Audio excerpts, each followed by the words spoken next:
Okay, now we understand about club face control, club shaft control, direction control.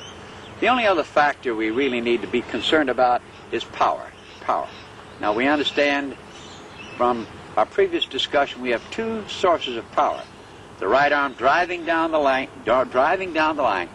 or the power of centrifugal force. It comes under the law of the flail. The law of the flail. Now if you've never seen a flail, this is a small version of what a flail looks like. The red stick represents the golf club itself. The piece of rawhide is the left wrist, and that represents your left arm. And as long as the handle is moving in a straight line, you can see it doesn't affect the red stick at all. But if you start to move the handle in a circle, watch what the little stick does, how it got in line with whatever it was pulling with. No matter how fast it moves, how slowly it moves, the little stick gets in line with it. What we're learning from there is the left wrist has to be extremely flexible, just as flexible as that piece of rawhide. Now, it's off plane here, but if you start to rotate it in a circle, watch how the little stick gets in line and stays in line. And where the power of the flail comes in is, no matter how fast you swing it, the golf club will line up with your left arm as long as your left hip keeps pulling, you see? If the hip stops, this keeps going, you can see that everything breaks down. So therefore, how tightly you hold the golf club has a great deal to do with this. You want a light, tight grip so the wrist can actually flex just exactly like that piece of rawhide. Now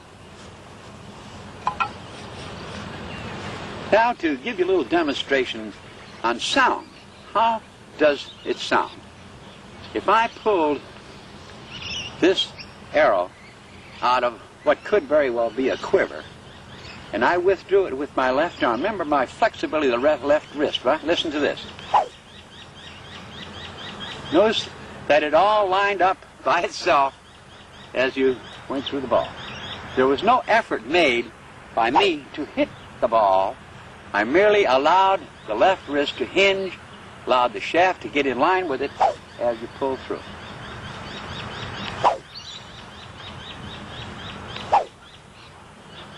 Now that is not left arm power, in essence.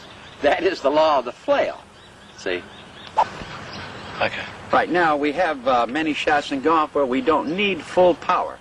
For example, a 50-yard wedge, a 60-yard wedge. Anything less than full power, we could think in terms of just pulling the left, and you would get a nice amount of power without any undue strain. On the other hand, full power with any golf club would mean you'd also need to get your wrong right arm through there and the bend of the right wrist as well. So if we take that up to the top and you start to accelerate it, if you think of this picture here, you can hear just by the sound of that how much velocity you can create with your right arm, right? As opposed to, but we do need both. Right, we do need both. So I hope I've helped you understand about velocity. Now, the swinger, in fact, is continuing to keep the club head going in a circular motion. Look how that finishes. It's a complete circular motion. Whereas the hitter does this. See how everything stops right there. Then he essentially comes up here and he has what we call an angled motion. He's diverting a circle into a straight line, whereas the swinger just keeps going. That would be a hit. That's a swing. So it's up to you to be able to regulate the amount of power that you need for this particular shot, whatever it is.